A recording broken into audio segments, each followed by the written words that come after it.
मंडल का नाम बताओगी? है हमको तो आता ही नहीं। कितने मंडल हैं? 18 18 हैं कि 19 हैं? 18 19। 18 तो जरा बता दो 18। अलीगढ़, आगरा, आजमगढ़, लखनऊ, कानपुर, गोरखपुर, चित्रकूट, झांसी, देव, पाटन, अयोध्या, बस्ती, बरेली, मुरादाबाद, मेरठ, प्रयागराज, वाराणसी, सहारनपुर। बच्चों को और भी बच्चे उनसे पूछेंगे। आपको आप भी जिला का नाम बता देंगी? कितने जिले हैं? 75। भाई झूठ बोल रहे। 75 हैं? 50 है ना? नहीं 75। बोल दो ना।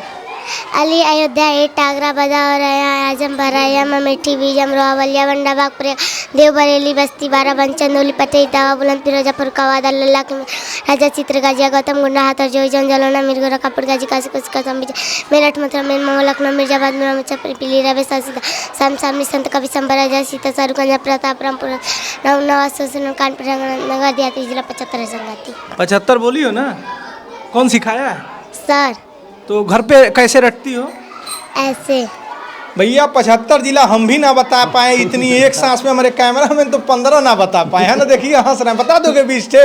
कैमरा हम दूसरे को दे रहे हैं, देखो हिला रहा है सिर की। नहीं बता पाएंगे, हम भी नहीं बताएं। इस उम्र में शायद हमको भी इतना नहीं पता था जितना आशुतोष कुमार जी ने अपने बच्चों को मतलब अगला हमको लग रहा है दिल्ली मॉडल की बात की जा रही है कि हमारे यहाँ शिक्षा ये है। और यूपी के टीचरों ने भैया परचम लहरा दिया है कि भैया 2024 का चुनाव लग रहा है कि यूपी मॉडल पे होगा। जितना गजब पढ़ा रहा है। खुर्शीद अहमद सर के पढ़ाने का आपने तरीका देखा होगा और किस तरह से पार्वती विद्यालय के शत्रुघ्न त्रिपाठी जी अपने बच्चों को पढ़ा रहे हैं। जिस तरह से हमने आपको दिखाया कि किस तरह से कविता करते हुए क ख ग या वर्णमाला को पढ़ा रहे हैं। तो उमा शंकर द्विवेदी जो वायरल हो रहे हैं। और आज आशुतोष कुमार सर को यही देख लीजिए, यही वो सर है जो गा गा के पढ़ा रहे हैं, झूम झूम के पढ़ा रहे हैं, नाच नाच के पढ़ा रहे हैं। सर कब ये लगा कि हमें ऐसे पढ़ाना चाहिए और कब से ये कर रहे हैं? ये सर मैं आया हूँ, मेरी नियुक्ति 2 नवंबर 2020 की है। तब उस समय कोरोना का समय था तो बच्चे स्कूल नहीं आते थे। लेकिन कोरोना के बाद कोरोना के समय विद्यालय पे बच्चे नहीं आते थे लेकिन शिक्षक आते थे। लेकिन फिर भी हमने एक मुहिम चलाया कि किस तरह से बच्चों को बुला के होमवर्क दिया जाता था। लेकिन फिर बाद में सरकार का आया आदेश कि आप जाके पढ़ा सकते हैं, अगर आपके पास 1-2 घंटा का समय निकालिए गांव-गांव में जाके पढ़े। तो हमारे सारे टीचरों ने गांव-गांव में जाकर मोहल्ला क्लास चलाया ताकि जो गैप हो रहा था वो गैप थोड़ा सा दूर कर दिया जाए। ठीक है, तो इस तरह से मैंने काफ़ी सारे दिन मोहल्ला पाठशाला चलाया।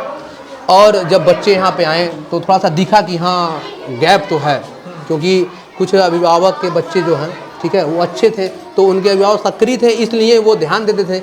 लेकिन हमारे वहाँ जो परिषदीय विद्यालय में आते हैं बच्चे, उनके अभिभावक आपको भी पता है कि हाँ गरीब घर से आते हैं और उनके पास उतना उचित संसाधन भी नहीं है।